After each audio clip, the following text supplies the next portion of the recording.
Hello, what's good mga ka-KB? Ayan, lalabas lang kami para wala lang. Hi guys! Titignan lang namin yung snow. Sino to? Sino yan? Ano nga? It's me, JK!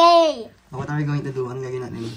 Picture taking! Magpipicture lang kami dahil first time ni Bilang nanay. first timer. Yeah, first time ni nanay at ni JK na makakita ng snow. Second time! Mga ignoramus. Wait! Panghalo-halo. Happy snowing day, Maka KB! Yes. Whoa!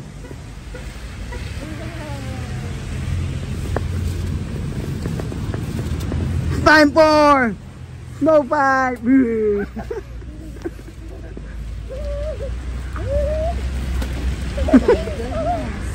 Wow! Look at that, guys. Grabe. Ang kapal ng yelo.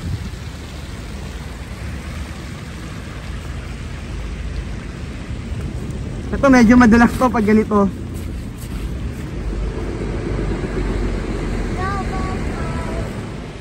Grabe. Ang lakas ng snow ngayong araw na to. And kung sa Pilipinas, pag malakas ang ulan, bumabaha. Dito, ayan, nagpuputik siya. Parang nagpuputik ng yelo. Ayan, oh.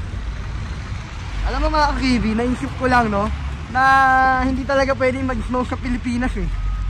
Alam mo yun? Kasi syempre, isipin nyo ha, pagka sa Pilipinas nag-snow,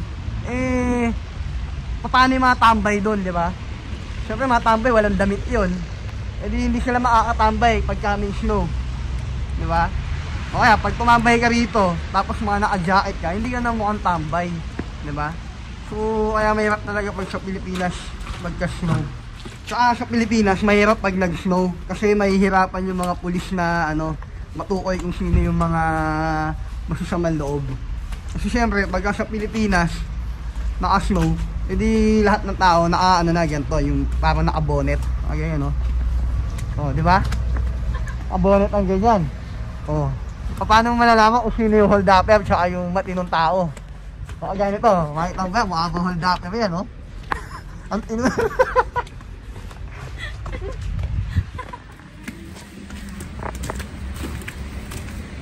Adali, mag-vlog ka na, Jake. Anong sasabihin mo? Happy snowing day! So, ito yung backyard namin. Actually, hindi na ito backyard. Public backyard to. Ito lang yung likod ng bahay. Dito, pwede kang mag-garahe ng kotse. Sabi ni, nung landlord. Okay. Dito mo na kami kuhanan. Ayun, ang ganda, oh. Mukha lang maganda to, mga KB. Pero pagka walang yelo, ang pangit dito. JK! JK!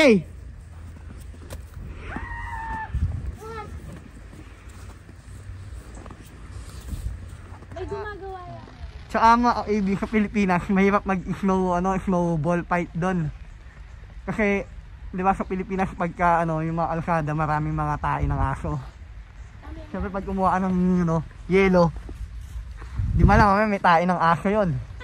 Pag binato mo ay JK, Hey, what? Come here. hindi ko na kaya. Yung sakit ng kamay ko, ay naka-gloves. Pasok na tayo. Bahay mo ba yan? Hindi ko alam, may kainuman bahay to. Hindi, iba yata yung sinisini nito. Wala tayong sinisini nito. Hindi mo bahay yan, uy. Huh? Hindi mo bahay yan. Iba. Huwag kang feeling. Mga kaibi, iba yung bahay. Iba yung sinisini. Doon tayo sa harap pumasok. Ayaw eh. Sige na.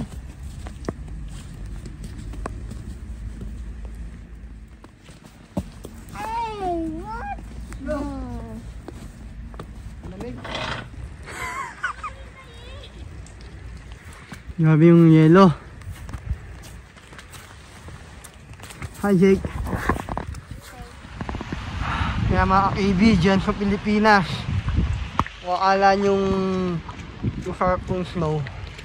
Sa una lang yan. Pero ang hirap maglakad dito sa snow. Napakadulas. Sa tignan yung kalsada, oh. Grabe, oh. Sigurado ang hirap mag-drive dyan. Tignan nyo, grabe, ang hirap maglakad. Napakapal ng yelo. Mga ka-KB, galing kami ng clinic. So nagpa-follow up check up lang ako. Tsaka nagpa-check up na rin si JK. No, para lang sigurado, no? Pag may nararamdaman, pa-check lang. Ayan. Total, bayad naman na to. Ang hirap lang maglakad. Grabe. Kasi talagang, madulas yung kalsada. Mahirap pag natutunaw na yung ano. Oo nga. Wala pa kasi kaming kotse. Kaya lakad-lakad muna.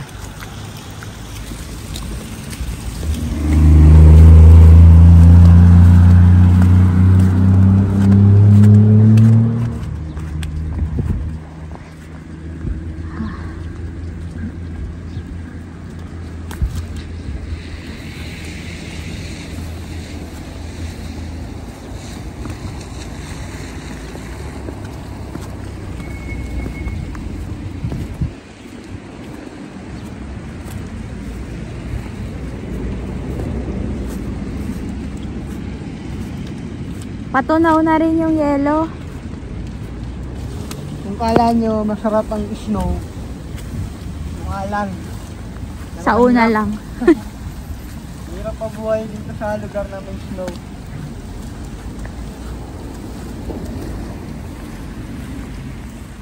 Punta lang kami ng library dahil gusto daw ni JK na magbasa ng books at saka mag-computer doon. Tapos magpapainit muna tayo, libre heater dito sa library. So mga ka-kiwi, ito ang buhay ng dito. Ganito experience pag may snow. Lalo na pagka medyo heavy snow talaga. Mahirap, sobrang lamig, mahirap maglakad. Kaya ayun. Salamat mga ka-kiwi. Kita kita sa next vlog. TV out.